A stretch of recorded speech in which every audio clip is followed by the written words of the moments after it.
biasa firman Tuhan selalu baru setiap hari, saudara ya. Kalau Anda hatikfah dengan pengharapan yang tulus hatimu, saudara ya. Wah, ini saya jadi kayak pakai kimono ya, mau tidur, saudara ya. Bukannya jadi kayak Santa Claus, jadi kayak kimono mau tidur. Nah, gitu. Sekarang matanya sudah 5 watt lagi, sudah ngantuk. Luar biasa memang. Tapi nggak apa-apa, tetap semangat Natal. Ya, saudara ya. Semangat Natal. Hadiah Natal menanti. Saudara, cucunya disunat Jibril, saudara ya.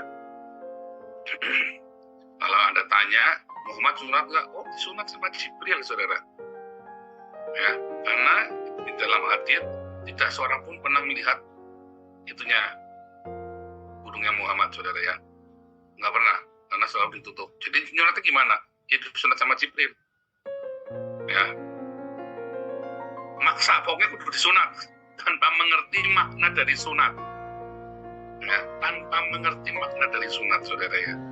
Banyak orang sunat, ya termasuk kami, anak-anaknya papi saya itu disunat dulu itu ya, karena takut sama orang Islam.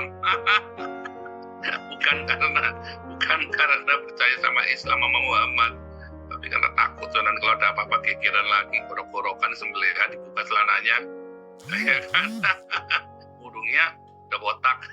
Udah bilang botak, si YC disunat. Kalau si YC dulu sunat, karena saya dulu pikirnya sunat itu sehat gitu ya, kesehatan demi kesehatan. Nah, terus YC disunat. Lama-lama saya ngerti, ternyata sunat itu bukan masalah sehat, nggak ada urusannya dengan kesehatan. Tinggal dicuci, dibuka, waduh, kulupnya sudah dipotong, jadi elang botak. Kamu elang botak, ya. Pinggir-pinggirnya kan ada rambutnya, elangnya Amerika itu loh, saudara. Elangnya Amerika itu kan pinggirnya ada rambutnya gini, kepalanya botak gitu kan. Elangnya sih masih botak. Aduh, udah terlanjur ya, bilang udah botak. Aduh. Tapi intinya, saudara ya, sunat itu penting, saudara ya. Sunat itu penting bagi orang-orang di zaman Israel kuno, karena memang untuk kesehatan ya. Di zaman itu sedikit air, tidak ada antibiotik. Jadi selain kamu tidak boleh gonta-ganti pasangan, tidak boleh gonta-ganti pasangan, itu sebabnya kamu tidak boleh berzina, ya. Juga harus disunat supaya bersihnya gampang, sehingga tidak mudah terkena penyakit kelamin. Orang satu bangsa kalau udah kena penyakit kelamin, Eropa itu pernah dilanda sipilis, saudara ya, wabah sipilis. Gara-gara mereka keliling dunia kemana-mana, mencelok di sana-sana ya kan, burung kakatua mencelok di mana-mana, kan begitu, saudara ya. Nah, akhirnya ya penyakit sipilis itu merajalela ya. Yang mati itu banyak, saudara. Sampai 500 tahun nggak ada obatnya. Sampai di Eropa itu banyak orang bentuk kayak monster. Ya. Karena sipilis itu kan kalau sudah parah mukanya mengalami perubahan bentuk kan, kayak monster gitu kan, badannya, mukanya, tangannya, wah, kamu bisa ngeri ya. Kalau udah ngeliat apa itu film-film Eropa itu yang zaman kuno itu, orang yang serem-serem itu kan, mitos-mitos itu kan sipilis itu, saudara ya. Dan anak itu bisa kena sipilis kalau orang tuanya sipilis, terus malah sampai melahirkan anaknya bisa kena sipilis lagi, sehingga terjadi mengalami malformasi tadi ya, kelainan bentuk. Makanya itu ya jadi serem-serem begitu. Ingat itu yang pengkhianatnya yang di film 300 Spartan itu kan, aneh kan itu kan. Nah, itu bisa kena sipilis juga bisa itu, ya, bisa kena sipilis. Ngeri ya, udah obatnya. Dan zaman itu belum ada antibiotik, sampai ditemukannya penisilin ya, baru sipilis bisa diberantas sampai sembuh ya, saudara ya. Itu ngeri ya, 500 tahun, saudara, Eropa itu kena sipilis nggak bisa sembuh. Ya dikutuk, kayak kena kutuk itu ya. Nah, tetapi yang paling luar biasa, saudara, kita jadi mengerti kenapa harus disunat dulu. Karena memang untuk supaya bersih. Selain supaya bersih, supaya, saudara apa? Anda selain disunat, Anda tidak boleh poligami, tidak boleh gonta-ganti pasangan. Ya, makanya setelah Eropa bertobat, mereka menjadi negara yang kuat karena nggak banyak yang kena penyakit kelamin. Ya, itu ya, serem ya, saudara ya. Nah, saudara, jadi sunat itu menjadi lambang apa? Menjadi lambang dikhususkan, kita dibersihkan, disucikan. Sunat itu menjadi penting di zaman itu. Ya, supaya ini menjadi orang yang khusus, orang yang sehat, orang yang baik, orang yang sudah dibersihkan. Ya, dibersihkan. Tapi sunat itu harus dari bayi, bukan sudah besar baru disunat. Ya, yang 14 tahun baru disunat itu cuma Ismail, saudara ya. Ya. Tetapi anak-anaknya Ismail disunat enggak. Ya, anak-anaknya Ismail orang Midian, ya, orang Midian itu nggak disunat, saudara. Ya, karena mereka tidak disuruh sunat. Yang disuruh sunat itu cuma yang tinggal di perumahan yang menerima janji Abraham, warisi sunat. Ya, kalau Ismail, anak-anaknya Esau disunat enggak. Orang Midian, anaknya Ketura sunat enggak. Ya, kalau tinggal sama Abraham ya, tapi begitu anak-anaknya dari Midian nggak disunat, saudara. Makanya yang menandakan mereka bukan sunatnya, tapi bulan-bulanannya, anting-anting bulan-bulan yang dengan dewa bulan sabit itu. Nah, sunat ini menjadi masalah besar, saudara ya, dari zaman Abraham sampai dengan zamannya Yesus. Setiap saat selalu diributin masalah sunat. Mau perang ributnya sunat, mau apa ributnya sunat, saudara. Ya, karena untuk menandakan orang ini boleh ikut perjanjian Abraham harus dengan sunat. Kalau nggak sunat kamu bukan saudara. Ya, kalau nggak sunat kamu bukan saudara. Kalau saya, Pak Harto, Andika, ya kan, Pak David, kita lambang persaudaraannya pakai ini, saudara, stempel Hello Kitty, saudara ya. Kalau orang Yahudi dengan sunat, kalau kita pakai stempel tato Hello Kitty, bukan begitu maksudnya, saudara ya. Tapi itu yang membuat satu ikatan, samaan. Kalau mati cuma dibuka, udah sunat, berarti orang Israel, nggak disunat, berarti dia lagi perang sama orang Filistin, berarti orang Filistin, berarti orang Amalek. Begitu sunat berarti ini orang kita. Ya. Kalau orang-orang Ismail ya pakai anting bulan-bulanan. Nah, jadi itu menjadi penanda primordial, ya, kita ini saudara sebangsa dengan sunat. Ya. Kemudian, saudara ya, tradisi sunat itu sampai di zamannya Yesus dan di zamannya orang Kristen. Orang-orang Kristen ini banyak yang orang pagan. Maka orang-orang pagan ini perlu disunat enggak? Enggak perlu. Tidak perlu lagi disunat. Karena dia pagan. Sunat itu adalah sebuah identitas keyahudian, identitas sebuah bangsa. Ya, eksistensi sebuah bangsa. Beda, ya, dengan orang-orang non-Yahudi. Dia bukan bangsa Yahudi. Kamu tidak perlu mendirikan negara untuk orang Yahudi. Nah, ya, saudara ya, sunat itu adalah identitas sebuah bangsa. Ya, secara rufiah, sunat itu menjadi identitas sebuah bangsa. Makanya orang Yahudi harus disunat. Nggak ada yang namanya disunat oleh Jibril, nggak ada, saudara. Nggak ada orang Yahudi disunat sama Jibril, itu nggak ada. Kalau kelainan itu gimana, Pak? Sudah sampai kan tetap harus ditoreh. Ya, misalnya dia kelainan hipospadia itu kan, kayak Muhammad dengan hipospadia itu, tetap harus digores, saudara. Karena harus ada kulit katan yang harus dikorbankan, yang dilepas. Jadi sedikit apa, dia cuma 1 senti, cuma setengah senti, ya harus dipotong kulitnya itu. Memang itu tradisinya seperti itu. Jadi nggak ada istilah disunat sama Jibril, ya, saudara ya. Nggak ada, saudara. Kalau itu memang ngada-ngada ya, di sunat Jibril itu mengada-ngada, saudara, terlalu ngapusi lah.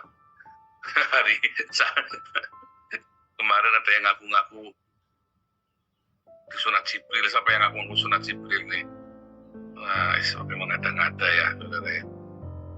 Nah, kalau kita orang Kristen, identitasnya kita apa, saudara? Identitasnya menjadi seorang Kristen Trinitas, Pak. Nah, itu salah itu, saudara. Identitasmu menjadi seorang Kristen itu bukan karena Trinitas. Identitasmu menjadi seorang Kristen bukan karena Natal 25 Desember. Identitasmu menjadi seorang pengikut Yesus itu adalah ketika hatimu yang disunat, ya, sehingga tidak ada kotoran-kotoran lagi. Aletheia itu adalah hati yang disunat, saudara ya. Aletheia, murni hatimu, saudara. Karena dari kemurnian hati kamu bisa mau apa-ngapain bisa, ya. Dari kemurnian hati itulah maka janji-janji Tuhan itu bisa jelas, clear ya, clear. Kalau hatimu tidak murni, kamu nggak bisa dengar suara Tuhan jelas, itu nggak bisa, saudara. Kenapa? Berisik, ya. Karena berisik. Kalau hatimu tidak murni, kamu tidak bisa mendengar, membedakan yang benar dan yang salah. Hatimu kudu murni. Itulah sunat hati. Makanya bahkan di dalam perjanjian lama, di dalam Ulangan 30 itu ya, ada sunat hati, saudara. Bukan cuma sunat fisiknya, sunat hatinya. Nanti kalau kamu sudah pergi ke ujung bumi, diserahkan ke ujung bumi, kamu nanti akan dikumpulkan, kamu harus disunat hatinya. Bukan sunat fisiknya saja, tapi sunat hatinya, saudara. Ajaib ya. Artinya, kalau orang-orang Yahudi, karena mereka sangat katam dengan Torah, lalu mereka mencari pembenaran. Saya beberapa kali suka tak tegur itu ya, kalau orang konsultasi sama saya, kamu itu kan mau cari, kamu kan nanya, ya. Kalau kamu nanya, saya jawab. Kamu jangan berusaha mencari pembenaran, diiyain dulu, ya. Kecuali kamu mau tanya teknisnya, tapi kamu jangan eyel-eyelan, apalagi dengan pertanyaan yang sama kamu ulang sampai 5-10 kali. Itu namanya kamu lagi nyari saya salah ngomong. Ya. Banyak orang mendengar firman Tuhan karena dia mau cari pembenaran. Ya, dulu saya pernah cerita ya, sepupu saya itu dia ditekan sama ibunya, suruh menikah sama orang lain, ya, gara-gara pacarnya dia itu ciong, ya, dia itu sionya kelinci, pacarnya sionya naga, ya, pacarnya itu cantik sudah, misalnya cantik ya, pramugari, ciong mati nanti, wah, itu dia cari pembenaran, bisa ya ditengging dalam nama Yesus. Oh bisa ditengging dalam nama Yesus. Saya bilang, saya nggak ngerti kalau dia itu lagi ada larangan dari orang tuanya tidak boleh menikah sama ceweknya itu ya, gara-gara ciong mati itu ya. Waduh, saya bilangin lah, kamu mau menikah sama ini, iya, udah kumpul kebun segala macam. Kenapa kamu harus menikah sama dia? Saya tanya ya, saya sudah cinta sama dia. Yakin? Waduh, dengan segala perdebatan itu ya, dia kemudian baru cerita kalau dia dilarang sama mamanya menikah sama itu. Dasarnya apa? Karena ciong lah begini. Kan bisa ya nanti ditengging dalam nama Yesus. Oh, kamu percaya enggak? Oh percaya. Loh, kalau kamu percaya harus ada buktinya. Kamu percaya, buktinya apa? Kamu harus dibaptis, kamu harus ngalamin ini. Ya kan saya sudah dibaptis dulu di gereja Katolik. Ya enggak apa-apa. Ya kamu percaya enggak pokoknya? Percaya. Ya enggak apa-apa. Kamu mau percaya.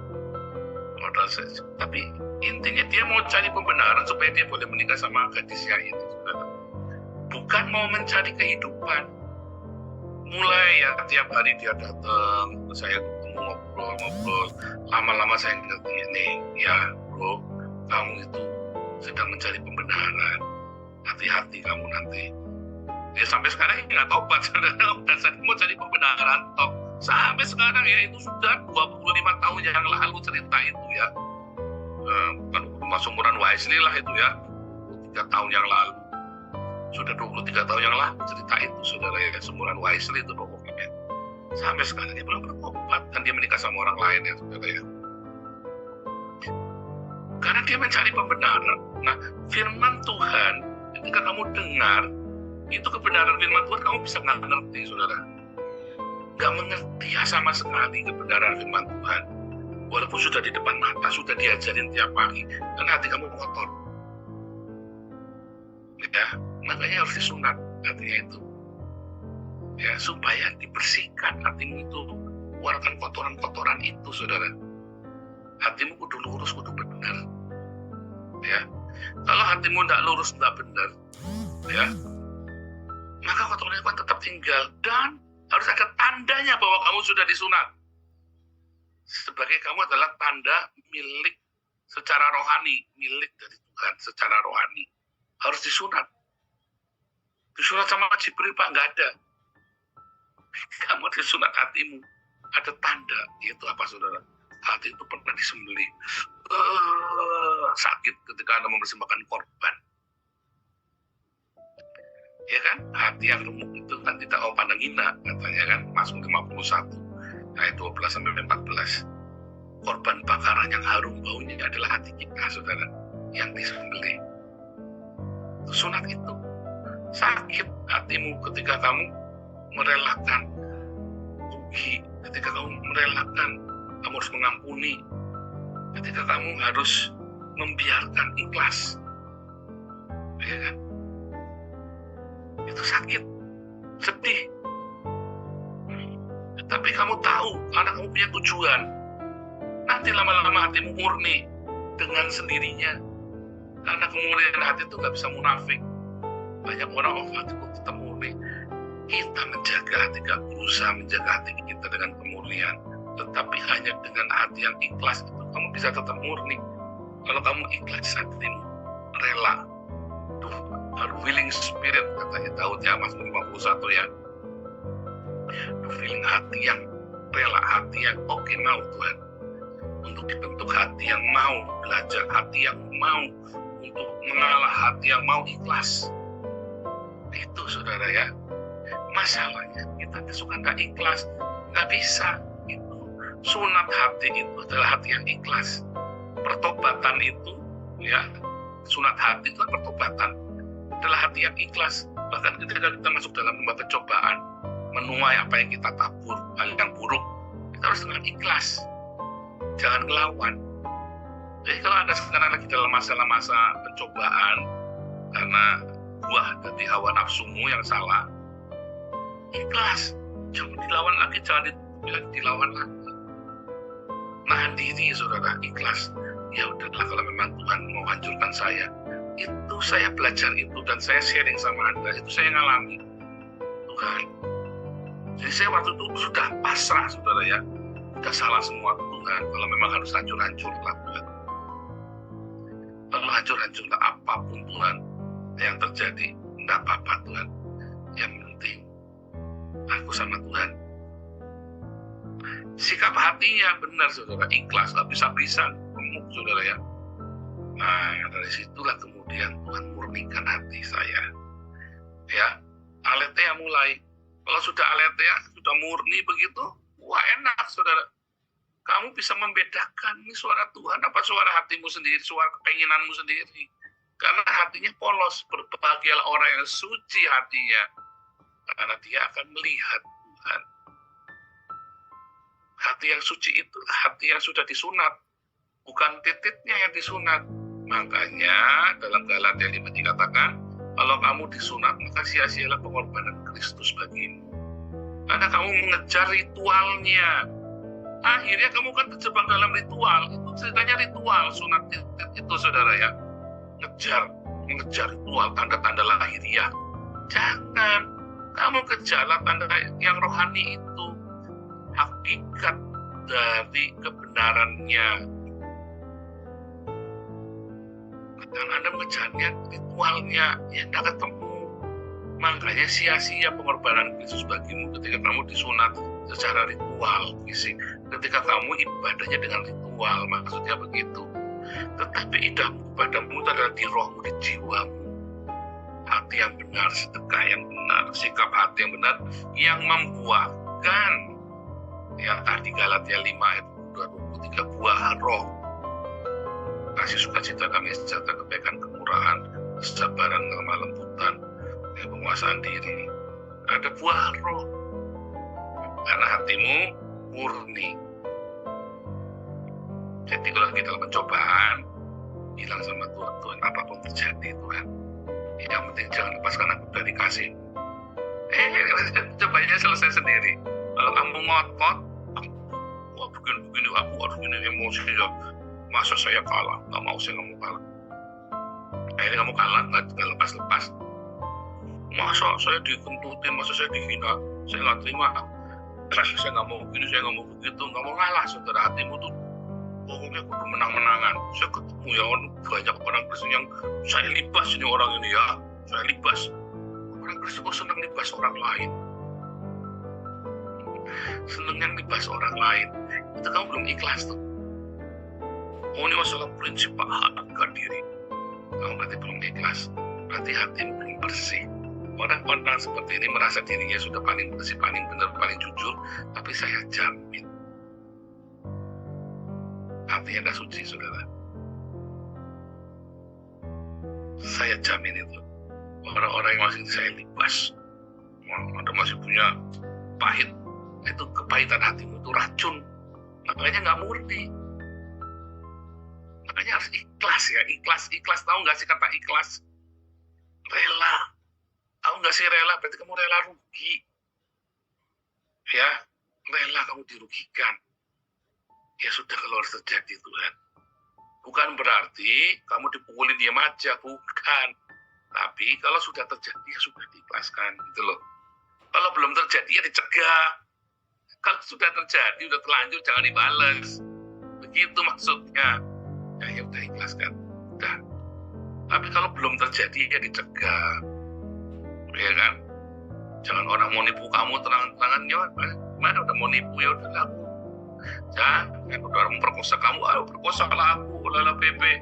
Bukan, kalau belum terjadi dicegah. Kalau sudah terjadi diikhlaskan, berdamai. Itu namanya ikhlas, rela. Ya. Kalau sudah difitnah, gak usah harus mencak-mencak, gak usah panas, gak usah jengkel, misu-misu. Difitnah ya sudah, ikhlasin. Kamu ngomong gak benar, gak ngomong sedikit aja, salah ngomong sedikit aja. Ini harga dirinya masih dicicil. Berarti kamu belum ikhlas. Ya, kamu belum sunat hati. Bagaimana kamu mau next step lancar selanjutnya? Itu saja kamu belum, hati ini saja masih kotor, belum disunat. Makanya datang sama Tuhan Yesus, ya, biar Roh Kudus menyunat hatimu, biar Jibril menyunatmu, saudara ya, disunat hatinya. Ya kamu harus merelakan ya bahwa pencobaan itu yang akan menyunatmu, disunat melalui pencobaan dalam hidupmu. Ikhlas lagi, sudah ditipu ya udah, nggak usah dibalas. Fokus kita bangun kerja, nggak usah mikir nanti mau ngejar, mau menjarakan orang itu, nggak usah.